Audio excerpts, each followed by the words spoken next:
Hello dear students, myself Avneet Bhandari और मैं welcome करता हूं आपका अपनी एक बहुत ही इंपॉर्टेंट वीडियो में। ये बच्चों हमारा इलेक्ट्रोस्टैटिक्स का लेक्चर नंबर 2 रहने वाला है। लेक्चर नंबर 1 में हमने पढ़ा था कि चार्ज क्या होता है, चार्ज के टाइप्स क्या है, और बहुत डिटेल में हमने पढ़ा था कि चार्ज एक बॉडी से दूसरी बॉडी पर किस तरह से ट्रांसफर होता है।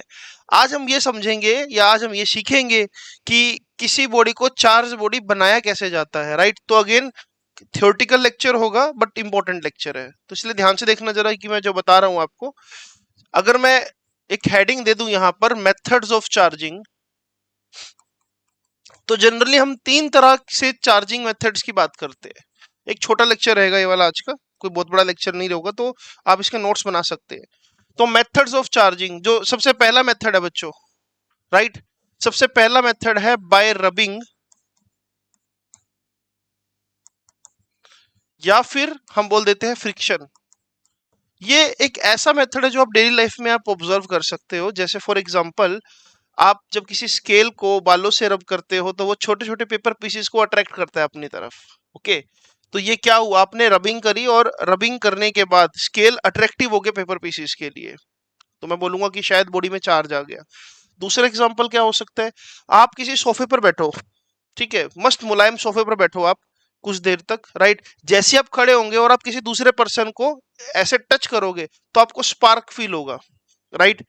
तो यहाँ पर भी मैं बोल सकता हूँ कि ये आप जब सोफे पर बैठे थे या फिर किसी प्लास्टिक चेयर पर भी अगर आप बैठोगे तो आपको ये चीज देखने को मिल सकती है। कई बार आप किसी चीज को जब टच करते हो तो आपको अचानक से करंट लगता है।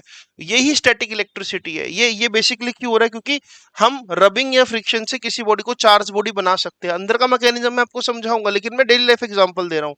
किसी बैलून को आप अपने किसी कपड़े से रब कीजिए और बैलून को उसके बाद दीवार पर स्टिक कर दीजिए, दीवार पर वो चिपक जाएगा, वो गिरेगा नहीं, राइट। तो आपको या फिर ऐसा फील होगा कि वो दीवार को अट्रैक्ट करने की कोशिश कर रहा है और दीवार के साथ अलग ही नहीं हो रहा है। या आप जो छोटे छोटे जो पॉलिथीन्स होते हैं बच्चों, पॉलिथीन्स को जब आप अपने हाथों से अलग करने की कोशिश करते हो तो वो पॉलिथीन के पीसेस भी आपको चिपकने की कोशिश करते हैं। तो ये सभी चीजें जो है कनेक्ट होती है किससे, चार्जिंग बाय फ्रिक्शन से। अब होता क्या है बस असल में देखो, आप सबको पता है बच्चों कि इलेक्ट्रॉन्स को निकालना आसान है। एक बॉडी से कुछ एनर्जी देनी है बाहर से और इलेक्ट्रॉन्स जल्दी से बाहर निकल जाते हैं। मैंने लास्ट लेक्चर में आपको बताया था। अगर आपने नहीं देखा लास्ट लेक्चर तो आप प्लीज जरूर देखिए। तो क्या होता है कि अगर मैं मान लो मेरे पास कोई भी एक बॉडी है, इसको अगर मैं रब करता हूं किसी दूसरी बॉडी से, राइट, ये कोई दूसरी बॉडी है। और एक चीज और हम यहाँ समझ लेते हैं, आप ये वर्ड पढ़कर आए हो पहले केमिस्ट्री में। मैं बोलता हूं कि इस बॉडी का जो वर्क फंक्शन है, इस बॉडी का जो वर्क फंक्शन है वो है W1, और इस बॉडी का जो वर्क फंक्शन है, वर्क फंक्शन का मतलब होता है कि कितनी मिनिमम एनर्जी आपको देनी है कि इलेक्ट्रॉन्स को आप निकाल सको, ठीक है, सरफेस से। तो इस बॉडी का वर्क फंक्शन है W2। अब दोनों के पास ही इलेक्ट्रॉन्स है वैसे तो, इसके पास भी इलेक्ट्रॉन्स है, राइट। तो होगा क्या, जब आप इन दोनों बॉडीज को रब करोगे, रब करने से क्या होगा, रब करने से क्या होगा, मैं लिख देता हूं, due to friction,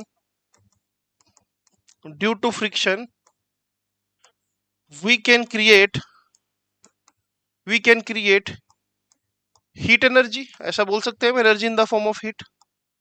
and by absorbing, by absorbing heat from outside, by absorbing heat from outside, electron get emitted or transferred। अब जैसे कि मैं यहां पर बात कर रहा हूं, मैं दोनों बॉडीज को रब कर रहा हूं, रब करने से हीट पैदा होगी। वर्क फंक्शन मतलब किस बॉडी में से इलेक्ट्रॉन को निकालना आसान है। अगर मान लो मैं बोलता हूं कि work function of W1 is greater than work function of this second body, यानी कि पहली बॉडी में से इलेक्ट्रॉन निकालना मुश्किल है क्योंकि उसके लिए वर्क फंक्शन ज्यादा है, उसके लिए एनर्जी ज्यादा लगेगी।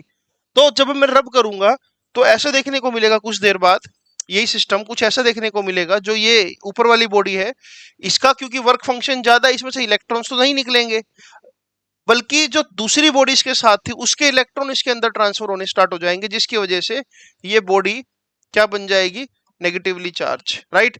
और जो नीचे वाली बॉडी है, क्योंकि इसका वर्क फंक्शन कम था इसने इलेक्ट्रॉन्स अपने जल्दी से खो दिए होंगे, इसलिए जो नीचे वाली बॉडी है बच्चों ये बन जाएगी पूरी तरह से क्या, पॉजिटिवली चार्ज। तो यही देखने को मिलता है, एक रोड को जब भी आप, एक ग्लास रोड को जब भी आप नायलॉन क्लॉथ से रब करते हो तो उसमें से एक बॉडी तो क्या हो जाएगी, पॉजिटिवली चार्ज, और एक बॉडी क्या हो जाएगी, नेगेटिवली चार्ज।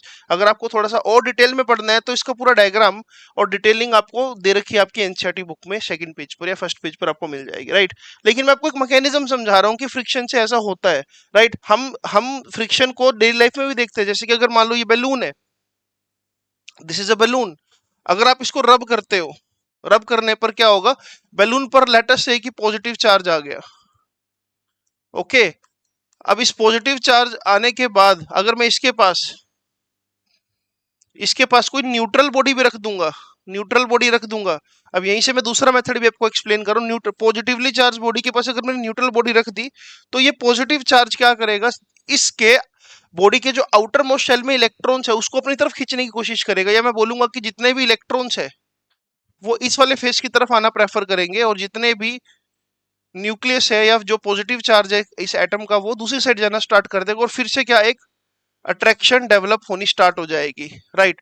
अब इस पर्टिकुलर मेथड में मैंने क्या किया, without without even touching, friction में तो मैं टच कर रहा था, लेकिन या तो विदाउट टचिंग मैंने क्या किया, चार्ज को इन्फ्लुएंस कर दिया एक तरह से। अभी ये देखो, अभी क्या हुआ, पॉजिटिव इधर और नेगेटिव इधर, सेम बॉडी है, राइट। क्या अभी चार्ज बॉडी हुई, नहीं अभी चार्ज बॉडी नहीं हुई है, अभी तो न्यूट्रल ही है ये बिल्कुल ऐसा हुआ कि मैंने सिर्फ ये बोल दिया कि क्लास में बॉयज और गर्ल्स एक साथ बैठे थे, मैंने बोला कि गर्ल्स इधर आ जाओ और बॉयज इधर आ जाओ, क्लास में नंबर ऑफ बॉयज और नंबर ऑफ गर्ल्स तो अभी भी उतने के उतने है ना। अब लेकिन अगर कुछ ऐसा हो जाए कि मैं इस बॉडी को यहां से ऐसे अर्थिंग कर दूं, अर्थिंग का मतलब आप 10th क्लास में पढ़कर आए हो या फिर आपने कभी जरूर सुना होगा, अर्थिंग का मतलब क्या होता है कि मैंने इससे एक वायर लिया, उसको ग्राउंड से, अर्थ से कनेक्ट कर दिया, क्योंकि अर्थ का जो पोटेंशियल होता है बच्चों वो जीरो होता है। अर्थ का पोटेंशियल क्या होता है, जीरो। धरती माता का पोटेंशियल क्या होता है, जीरो। अब ऊपर अगर पॉजिटिव है तो अर्थ क्या करेगी, इसको न्यूट्रलाइज करने के लिए इलेक्ट्रॉन्स को अर्थ से भेजना स्टार्ट कर देगी, राइट। इस तरह से अर्थ इलेक्ट्रॉन्स को भेजना स्टार्ट कर देगी यहां से। और अगर मैं इस बॉडी को अब हटा दूं तो ये आपको ऐसा देखने को मिलेगा कि ये बॉडी पूरी तरह से क्या बन जाएगी, अब ये बॉडी पूरी तरह से क्या बन जाएगी, नेगेटिवली चार्ज बॉडी बन जाएगी, राइट। तो मैंने बिना टच करे, अभी मैंने टच नहीं किया, मैं बिना टच करे चार्ज को इन्फ्लुएंस करा, एक तरफ से अर्थिंग कर दी, और जिससे मैंने क्या कर दिया, उस बॉडी को नेगेटिवली चार्ज बना दिया विदाउट टचिंग। इस मेथड को पता है क्या बोलते हैं बच्चों, इस मेथड को बोलते हैं हम charging by induction. This is charging by induction. कहीं ना कहीं कई बुक्स में इसको पोलराइजेशन भी बोल देते हैं, जो कि गलत नहीं है, राइट। अगर सेम चीज मैं आपको यहाँ पर ऐसे करके दिखाता हूँ, मान लो ये मेरे पास एक फिर से स्फीयर जो न्यूट्रल है, पूरी तरह से न्यूट्रल स्फीयर, जितना पॉजिटिव उतना नेगेटिव, कोई भेदभाव नहीं किसी तरह का, राइट। तो अब ऐसा होगा कि जैसे मैं अगर सपोज करो इसके पास एक हाईली नेगेटिवली चार्ज रोड ले आऊं या एक हाईली नेगेटिवली चार्ज बॉडी ले आऊं, राइट। अब अगले ही स्टेप में ये देखने को मिलेगा, ये फर्स्ट स्टेप था, अगले स्टेप में ये देखने को मिलेगा फिर से ये बॉडी, राइट। अब क्या लेकर आए थे यहाँ पर, नेगेटिवली चार्ज एक रोड लेकर आए थे। अब उससे क्या होगा, जो इस बॉडी का सारा पॉजिटिव चार्ज था वो इधर की तरफ आ जाएगा, एक्यूमुलेट हो जाएगा, राइट।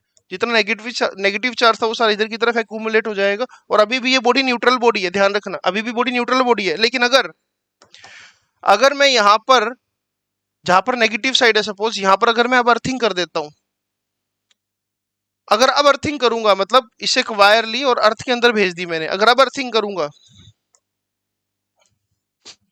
अगर अब अर्थिंग करता हूं मान लो ऐसे, तो अब इसके अंदर जो यहां पर एक्सेस ऑफ इलेक्ट्रॉन्स है वो धरती माता एक्सेप्ट कर लेगी नेगेटिव चार्ज को, right. Transferred transferred to earth, जिससे कुछ देर बाद यही बॉडी आपको कुछ ऐसी नजर आनी स्टार्ट हो जाएगी बच्चों।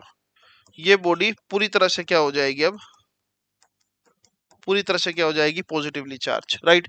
So this is the way आप इंडक्शन मेथड से भी किसी बॉडी को चार्ज बॉडी बना सकते हो, टच करके, मतलब फ्रिक्शन देकर तो बना ही सकते हो, फ्रिक्शन देकर मतलब टच करने का मतलब फ्रिक्शन नहीं होता, उसको रब करने का मतलब फ्रिक्शन होता है, फ्रिक्शन देकर तो बना ही सकते हो, और बिना टच करे भी बना सकते हो। ये था इंडक्शन, राइट। एक तीसरा मेथड और आता है बच्चों जिसको बोलते हैं हम conduction. Charging by conduction. Charging by conduction. अब चार्जिंग बाय कंडक्शन में क्या होता है बच्चों, ये भी बहुत आसान है। देखो यहां पर सिर्फ आप ये समझो कि मेरे पास एक ऐसी बॉडी है जो कि बहुत ज्यादा पॉजिटिवली चार्ज है, बहुत ज्यादा पॉजिटिवली चार्ज है। ओके, और मैंने इस बॉडी के साथ एक neutral body, let us take a neutral body, मैंने न्यूट्रल बॉडी को टच करा जिस पर जितने प्रोटॉन्स है उतने ही इलेक्ट्रॉन्स है। Okay, this is this is highly highly positive, this is neutral, और इनके बीच में एक फिजिकल कांटेक्ट दे दिया। फिजिकल कांटेक्ट के लिए मैं ऐसा करता हूं, फिजिकल कांटेक्ट के लिए हम ऐसा करते हैं, इनको ऐसे दिखा देते हैं कि फिजिकल कांटेक्ट दे दिया, ऐसे छोटा सा एक फिजिकल कांटेक्ट दे दिया ऐसे, देख पा रहे हो। जैसे ही फिजिकल कांटेक्ट दिया, कंसंट्रेशन डिफरेंस, ये बॉडी बहुत ज्यादा पॉजिटिव, ये बॉडी न्यूट्रल, तो न्यूट्रल बॉडी मानी जाएगी कहां पर, लो पोटेंशियल पर, लो पोटेंशियल। और जब भी कोई बॉडी पॉजिटिवली चार्ज बॉडी होती है तो उसको बोलते हैं हम हाई पोटेंशियल। और आपको पता है कि जो करंट है वो हाई पोटेंशियल से लो पोटेंशियल की तरफ ट्रेवल करता है, या फिर ऐसा बोल सकता हूं कि जो इलेक्ट्रॉन्स है वो लो पोटेंशियल से हाई पोटेंशियल की तरफ ट्रेवल करते हैं। तो होगा क्या, ज्यादा पॉजिटिव होने की वजह से इस बॉडी में से कुछ इलेक्ट्रॉन्स शिफ्ट होना स्टार्ट हो जाएंगे, राइट। तो जिसकी वजह से क्या होगा, जिसकी वजह से क्या हो जाएगा, कुछ देर बाद जो ये वाली बॉडी है, ये वाली बॉडी जो है ये बन जाएगी लेस पॉजिटिव। लेस पॉजिटिव मतलब न्यूट्रल से थोड़ी सी पॉजिटिव हो जाएगी क्योंकि इलेक्ट्रॉन्स खो दिए। और ये वाली बॉडी भी क्या हो जाएगी बच्चों, क्योंकि इसके पास पहले बहुत सारा पॉजिटिव चार्ज था, लेकिन जब इलेक्ट्रॉन अपने साथ नेगेटिव चार्ज लेकर आता है, तो ये वाली बॉडी क्या हो जाएगी अब थोड़ी सी, पहले अगर हाईली पॉजिटिव थी तो बोलूंगा ये वाली बॉडी भी क्या हो जाएगी अब लेस पॉजिटिव, राइट। तो ये एक तरीका है कि आप अगर दो दो बॉडीज को टच करते हो, राइट, तो आपको चार्ज का फ्लो देखने को मिलता है, किसकी वजह से, चार्ज की कंसंट्रेशन के डिफरेंस की वजह से। और इस मेथड को बच्चों हम क्या बोलते हैं, कंडक्शन मेथड, राइट। आप ये भी समझ सकते हो कि अगर सपोज एक गोल्ड लीफ एक्सपेरिमेंट परफॉर्म किया गया था कभी बहुत पहले एक साइंटिस्ट के द्वारा, उसने क्या परफॉर्म करा कि भाई अभी मान लो ये गोल्ड लीफ है, राइट, और ये भी न्यूट्रल है। जैसे ही हम कोई पॉजिटिव रोड को टच करते हैं, ये हाईली पॉजिटिव रोड है, जैसे हम हाईली पॉजिटिव रोड को टच करते हैं इसके साथ, ओके, अगले ही मोमेंट ये देखने को मिलता है, अगले ही मोमेंट ये देखने को मिलता है बच्चों, यहां पर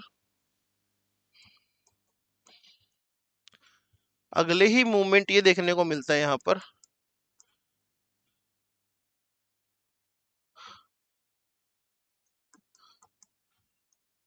इसके बीच की सेपरेशन जो पहले 2 सेंटीमीटर थी वो अचानक से कितनी हो जाएगी, 4 सेंटीमीटर या ज्यादा हो जाएगी। क्यों, क्योंकि टच करते ही ये बॉडी क्या हो जाएगी, पॉजिटिवली चार्ज, इलेक्ट्रॉन्स अचानक से उस पॉजिटिव बॉडी में चले जाएंगे और ये दोनों लिफ्ट्स क्या हो जाएंगे, पॉजिटिव चार्ज, और जैसी पॉजिटिव चार्ज होंगे अचानक से रिपेल करने लगेंगे, क्योंकि हम जानते हैं कि same charges always repel each other.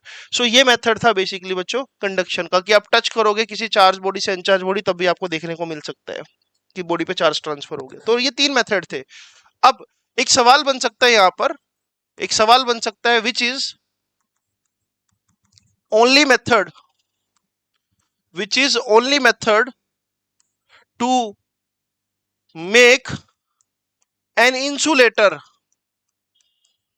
to make an insulator a charge body। मतलब कि जनरली क्या होता है, इंसुलेटर्स के बारे में हम ये मानते हैं कि उसमें से चार्ज फ्लो नहीं करता, या फिर इंसुलेटर जो है उसमें से इलेक्ट्रिसिटी पास नहीं करती। तो मैं यहां पर बोल रहा हूं which is the only method to make a insulator charge body. तो इसका आंसर हमेशा क्या होगा बच्चों, बाय फ्रिक्शन।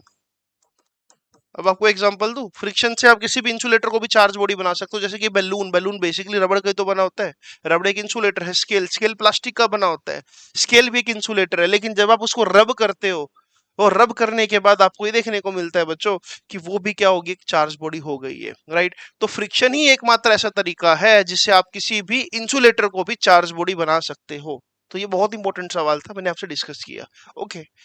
अब यहां पर ना एक चीज और है बच्चों, अगर ये भी एक इंपॉर्टेंट कंसेप्ट है, ये बेसिकली किसके ऊपर बेस्ड है? कंजर्वेशन ऑफ चार्ज के ऊपर बेस्ड है। तो मैं लिख देता हूं एक एडिशनल टॉपिक इससे रिलेटेड, कंजर्वेशन ऑफ चार्ज।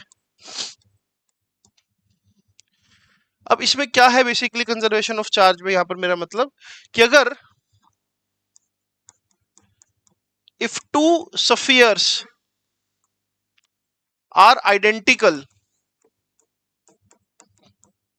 अगर दो स्फीयर्स आइडेंटिकल है, जैसे कि ये हमारा स्फीयर वन है, ये हमारा स्फीयर वन है, इस पर चार्ज है Q1 और ये हमारा स्फीयर टू है, आइडेंटिकल मतलब सेम डायमेंशन बिल्कुल, इस पर चार्ज है Q2। अगर आप दोनों को फिजिकली कांटेक्ट कर कर अगर आपने दोनों को फिजिकली कांटेक्ट किया और फिर से क्या कर दिया, इनको सेपरेट कर दिया, फिजिकली टच दिया और फिर से क्या कर दिया बच्चों, सेपरेट कर दिया, तो इस पर जो नया चार्ज होगा वो Q1 डैश के बराबर होगा और इस पर जो नया चार्ज होगा वो Q2 डैश के बराबर होगा। और अगर ये आइडेंटिकल थे तो जो Q1 डैश होगा वो किसके बराबर होगा? इनिशियल चार्जेस के मीन के बराबर। इवन तक कि जो Q2 डैश होगा वो भी किसके बराबर होगा? इनिशियल चार्जेस के मीन के बराबर। मेरे कहने का मतलब सिर्फ इतना सा था बच्चों, अगर ये 10 कूलम है और ये 5 कूलम है, राइट, अगर आपने 10 कूलम चार्ज और 5 कूलम चार्ज वाले सफेयर को जो कि आइडेंटिकल है उनको अगर आप फिजिकल टच देते हैं तो, और जो टच करके उसको जब अलग करोगे तो इस पर जो चार्ज होगा वो भी क्या होगा? 10 प्लस 5 डिवाइड बाई 2, मतलब इस पर भी 7.5 कूलम का चार्ज आएगा और इस पर भी कितना चार्ज आएगा? 7.5 कूलम का, राइट। लेकिन ये तभी पॉसिबल है जब ये दोनों सफेयर्स क्या हो बच्चों? आइडेंटिकल हो, राइट। इस पर एक सवाल देख सकते हैं हम। सपोज हमारे पास 3 सफेयर्स है बच्चों, we are having 3 spheres, okay. ये है ए, ये है बी और ये है सी। अगर मैं आपको ऐसा बोलता हूं कि इस पर चार्ज है 4 कूलम, इस पर चार्ज है -8 कूलम और इस पर चार्ज है +10 कूलम, ओके ओके। मैं एक काम करता हूं, मैं इनिशियल चार्ज कैलकुलेट कर लेता हूं पहले कि टोटल इनिशियल चार्ज कितना है, क्योंकि हमेशा चार्ज कंजर्व रहता है। इनिशियल चार्ज कितना है बच्चों? 10 और 4 14, 10 और 4 14, 14 में से 8 माइनस कर दो तो 6, राइट। तो इनिशियल चार्ज कितना है हमारे पास? +6 कूलम, ओके। इसको मैं साइड में लिख देता हूं कहीं। अब आपको ऐसा बोल दिया कि हमने एक बार तो ए और बी को फिजिकली टच करा फर्स्ट स्टेप में, और सेकंड स्टेप में हमने ए और सी को फिजिकली टच करा, और थर्ड स्टेप में हमने बी और सी को फिजिकली टच करा। तो ये 3 बार काम हुआ। सबसे पहले ए और बी को टच करा और अलग कर दिया, उसके बाद ए और सी को टच करा और अलग कर दिया, उसके बाद बी और सी को टच करा और अलग कर दिया। आपसे पूछा गया कि बताओ फाइनल चार्ज तीनों बॉडीज पर कितना होगा। Okay, let us figure out, let us figure out. अब ए और बी को जब टच करेंगे तो ए पर चार्ज कितना है बच्चों? 4 कूलम, और बी पर कितना है? -8 कूलम। अब इन दोनों पर नया चार्ज कितना होगा? ए और बी पर नया चार्ज कितना होगा? मैंने बोला था ना दोनों का मीन होगा, यानी कि 4 - 8 डिवाइड बाय 2 कितना हो गया बच्चों? ये 4 में से 8 मतलब -2। ए पर कितना चार्ज आ जाएगा? -2 कूलम, और बी पर कितना चार्ज आ जाएगा? -2 कूलम। अगर मैं इसको वैसे लॉजिकली थ्योरेटिकली समझाऊं, ये बॉडी थी नेगेटिवली चार्ज, अगर इसको आप पॉजिटिव चार्ज बॉडी से टच में लेकर आओगे तो इस नेगेटिव के कुछ इलेक्ट्रॉन्स यहां पर शिफ्ट हो जाएंगे, जिससे ये लेस नेगेटिव बन जाएगी, और ये लेस नेगेटिव बन गई और ये पॉजिटिव से ये भी बन जाएगी नेगेटिव, ओके। तो यही देखने को मिला। बी क्या हो गई? पहले इस पर -8 कूलम चार्ज था, अचानक इस पर कितना हो गया? -2 coulomb. Less negative it will become due to conduction, ठीक है। अब ए पर कितना चार्ज आ चुका है? -2 कूलम, और बी पर भी कितना चार्ज आ चुका है? -2 कूलम, ठीक है। सी तो अभी तक किसी के टच में नहीं रहा था, तो सी पर पहले चार्ज कितना था? 10 कूलम। अगर अब ए और सी को टच करके अलग करता हूं तो यहां पर कितना आएगा? देखो, 10 - 2 डिवाइड बाय 2 मतलब कि 8 डिवाइड बाय 2, राइट, यानी कि 4 कूलम। यानी कि ए पर 4 कितना होगा? 4 कूलम। और सी पर भी कितना होगा बच्चों? सी पर भी कितना होगा? 4 कूलम, ओके। अब ए को कोई टच और तो करा नहीं, तो इसलिए ए पर जो फाइनल चार्ज रहेगा बच्चों वो कितना रहेगा? 4 कूलम रहेगा, ठीक है। अगर हम सी की बात करें, सी पर अभी कितना चार्ज आया है? यहाँ पर 4 कूलम, तो 4 कूलम। अब बी और सी को जब मैं टच करूंगा तो 4 - 2 डिवाइड बाय 2 मतलब कि प्लस 2 डिवाइड बाय 2 यानी कि 1 कूलम, यानी कि बी पर जो चार्ज होगा बच्चों वो कितना होगा 1 कूलम, और सी पर जो चार्ज होगा वो क्या होगा 1 कूलम। यानी कि बी पर जो फाइनल चार्ज होगा वो 1 कूलम रह जाएगा, और जो सी पर फाइनल चार्ज होगा वो भी कितना रह जाएगा 1 कूलम। अब फाइनल चार्ज का अगर मैं एडिशन करता हूं तो ये भी 6 कूलम है, और पहले भी चार्ज कितना था 6 कूलम। इससे ये पता लगता है कि तुम जितना मर्जी कंडक्शन कर लो, जितना मर्जी बॉडी को तुम टच में लाकर उसको सेपरेट कर लो बच्चों, उससे टोटल चार्ज पर कभी कोई फर्क नहीं पड़ता, जितना चार्ज पहले था उतना ही चार्ज अब है। राइट। तो जैसे मैंने ये वाला क्वेश्चन आपको कराया वैसे ही मैं आपको एक और क्वेश्चन देता हूं करने के लिए। राइट, आई होप आप इसको कर पाओगे। तो सपोज इस बार हमारे पास फिर से बॉडी है ए, बी, सी, और इस बार एक तीसरी बॉडी भी है डी, जिस पर चार्ज कितना है 0 कूलम। इस पर चार्ज कितना है -2 कूलम। बी पर चार्ज कितना है 10 कूलम, और ए पर चार्ज कितना है 4 कूलम। ओके, तो स्टेप समझो जरा। स्टेप सिर्फ सिंपल है, ए, बी, सी, डी। ओके, तो स्टेप बिल्कुल सिंपल है। आप क्या कर रहे हो, सबसे पहले आप ए के साथ बी को टच करा रहे हो, बी के साथ सी को टच करा रहे हो, सी के साथ डी को टच करा रहे हो, और डी के साथ किसको टच करा रहे हो ए को। पहला स्टेप ये है, दूसरा स्टेप ये है, तीसरा स्टेप ये है, चौथा स्टेप ये है। राइट, आपको बताना है कि ऐसा करने के बाद जो फाइनल चार्ज होगा चारों बॉडीज पर वो कितना होगा। ओके, तो ये क्वेश्चन भी मैं एक काम करता हूँ, मैं खुद ही करवा देता हूँ। अगला क्वेश्चन मैं आपको दूंगा।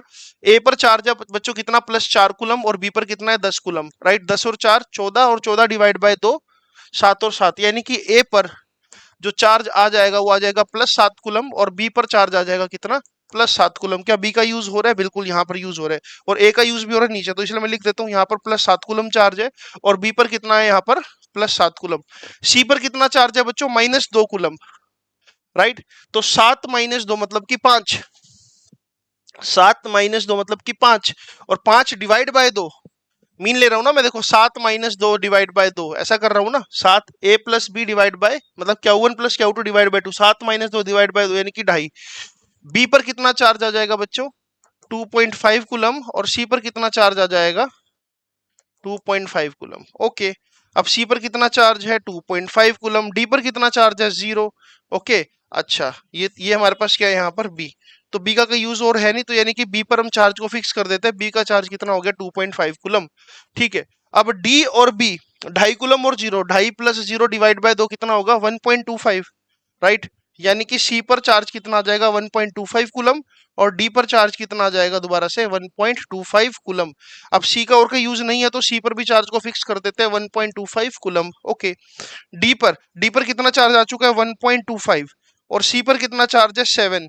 अब हमको क्या करना है बच्चों, यहाँ पर देखो 7 + 1.25 डिवाइड बाय 2 मतलब कि 8.25 डिवाइड बाय 2, अगर मैं सोल्व करता हूं तो कितना आएगा ये 4.125, यानी कि जो फाइनली डी पर चार्ज आएगा वो कितना आएगा 4.125 कूलम, और ए पर भी कितना चार्ज आएगा 4.125 कूलम। यानी कि ए का चार्ज कितना आ गया 4.125 कूलम, और डी का चार्ज कितना आ गया 4.125 कूलम। अगर हम इन सबको जोड़े बच्चों क्या बनता है देखे, अगर मैं इसको जोड़ता हूं 4.125 और 4.125 विल मेक इट 8.5, 8.5 बन जाएगा इससे, अगर मैं इसको जोड़ता हूं। एक बार हम देख लेते कहीं हमने कोई मिस्टेक तो नहीं करी। सबसे पहले 4 और 10, राइट, 4 और 10 डिवाइड बाय 2 मतलब 7 कूलम 7 कूलम। ओके, उसके बाद बी पर 7 कूलम आ गया तो बी का 7 कूलम एज इट इज रख दिया। सी पर कितना था -2, तो यानी कि 7 - 2 डिवाइड बाय 2 यानी कि 5 कूलम डिवाइड बाय 2 2.5 कूलम, और ये 2.5 कूलम। राइट, अब बी का कहीं यूज नहीं तो इसलिए बी को मैंने फिक्स कर दिया 2.5 कूलम। ओके, सी पर है 2.5 कूलम और डी है न्यूट्रल, तो 2.5 कूलम + 0 डिवाइड बाय 2, तो 2.5 का आधा कितना होता है 1.25, तो 1.25 और 1.25 आ गया। अब यहाँ इसके बाद सी का कोई यूज नहीं था तो सी को मैंने एज इट इज यहाँ रख दिया। इसके बाद क्या है हमारे पास बच्चों, इसके बाद हमारे पास है ये क्या बोलते हैं डी पर कितना 1.25, और ए पर कितना था एक शुरू में देखो 7 कूलम, तो 7 + 1.25, राइट, डिवाइड बाय 2, तो इनको जब जोड़ूंगा तो ये बन जाएगा 8.25। 8.25 डिवाइड बाय 2 का मतलब हो गया 4.125। ओके, तो यहाँ पर मैंने लिख दिया। तो ये मेरा क्या होगा बच्चों, फाइनल होगा। ओके, ऐसे ही मैं आपको एक और क्वेश्चन देता हूँ, आप कमेंट बॉक्स में मुझे बताना बच्चों इसका आंसर। हमारे पास एक बॉडी ए है, एक बॉडी बी है और एक बॉडी क्या है, सी। ओके, ए पर चार्ज है +10 कूलम, बी पर चार्ज है +20 कूलम और सी पर चार्ज है -40 कूलम। ओके, सबसे पहले हमने ए और बी को फिजिकली टच दिया, उसके बाद हमने ए और सी को फिजिकली टच दिया, उसके बाद हमने सी और बी को फिजिकली टच दिया। Okay, first step, second step और थर्ड स्टेप, आपको मुझे बताना है कि तीनों पर फाइनल चार्ज कितना होगा, ए बी और सी पर। तो कमेंट बॉक्स में मुझे प्लीज बताना। तो ये था हमारा क्या बेसिकली, कि जब भी बॉडी आइडेंटिकल साइज की होगी तो किस तरह से हम चार्ज को निकाल सकते हैं। ओके, सो ये एक छोटा सा लेक्चर मैंने इसलिए शूट किया ताकि मैं आपको बता सकूं। इसमें हाँ एक कंसेप्चुअल क्वेश्चन और देखने को मिलता है कि जितने भी हमारे हमारे व्हीकल्स है जो कि पेट्रोल किरोसिन ये सब कैरी करते हैं, जो फ्लेमेबल मटेरियल है बेसिकली, जिसमें आग लग सकती है, तो जब ये मूव करते हैं तो इनके साथ एक हैंगिंग चेन होती है जो ग्राउंड को टच करती हुई जाती है। एक छोटी सी हैंगिंग चेन लटका देते हैं। ऐसा क्यों करते हैं बच्चों, ये बहुत इंपॉर्टेंट सवाल है। कि कोई ट्रक है, तो ट्रक में अगर मान लो पेट्रोलियम है, अगर वो ट्रक चल रहा है तो ग्राउंड के साथ एक चेन लटकती हुई जाती है जो कि कंडक्टिंग चेन होती है बेसिकली। ऐसा क्यों? तो इसका सिंपल सा आंसर ये होता है बच्चों, जब ये ट्रक मूव करता है तो मूव करने से क्या होता है बेसिकली, एयर फ्रिक्शन। इवन तक कि जो इसके अंदर पेट्रोल है, अगर वो भी बार बार टकराएगा दीवारों से तो अंदर भी क्या क्रिएट हो सकता है, एक फ्रिक्शन। और जब भी फ्रिक्शन होगा तो friction leads to charging. Friction से क्या होगा, चार्जिंग होगी। अगर बहुत ज्यादा चार्ज एक्यूमुलेट हो जाए, तो अगर बहुत ज्यादा चार्ज एक जगह पर एक्यूमुलेट हो जाएगा तो वहां से क्या पैदा हो सकती है बच्चों, एक स्पार्क। अगर स्पार्क पैदा होगी तो स्पार्क से क्या लग सकती है, आग। और अगर आग होगा तो आग क्या कर सकता है, यहाँ पर एक blast. So whenever this vehicle move continuously with a high speed due to air friction, charge may accumulate on this body, right? And if charge will accumulate, it leads to sparking, and if sparking is there, it leads to fire, fire leads to blast. और हम ground से chain को इसलिए लटकाते हैं ताकि ground के साथ जब ये चेन होगी, अभी आपको मैंने सिखाया था ना कि धरती माता क्या करती है, जैसे ग्राउंड के साथ चेन होगी, अगर बॉडी पर, अगर मान लो इस बॉडी पर बहुत ज्यादा क्या इलेक्ट्रॉन एक्यूमुलेट हो गए चार्जिंग की वजह से, मान लो इस पर बहुत सारे इलेक्ट्रॉन्स एक्यूमुलेट हो गए, तो ये सारे इलेक्ट्रॉन्स कहाँ पर चले जाएंगे अचानक से, अर्थ में, और बॉडी फिर से क्या हो जाएगी, न्यूट्रल, जिससे क्या होगा, स्पार्किंग कभी नहीं होगी। ओके, सो ये एक वीडियो थी जिसमें मैंने आपको चार्जिंग मेथड्स के बारे में थोड़ा सा बताया। तो अगली वीडियो भी बहुत जल्द आएगी, तो उसमें मैं आपसे बात करूंगा कि how two charges exert force on each other और कुलम्स लॉ। वहां से चैप्टर में न्यूमेरिकल पोर्शन थोड़ा सा हाई लेवल पे स्टार्ट हो जाएगा। तो मिलते हैं आपसे अगली वीडियो में बच्चों बहुत जल्द। Thank you for watching this.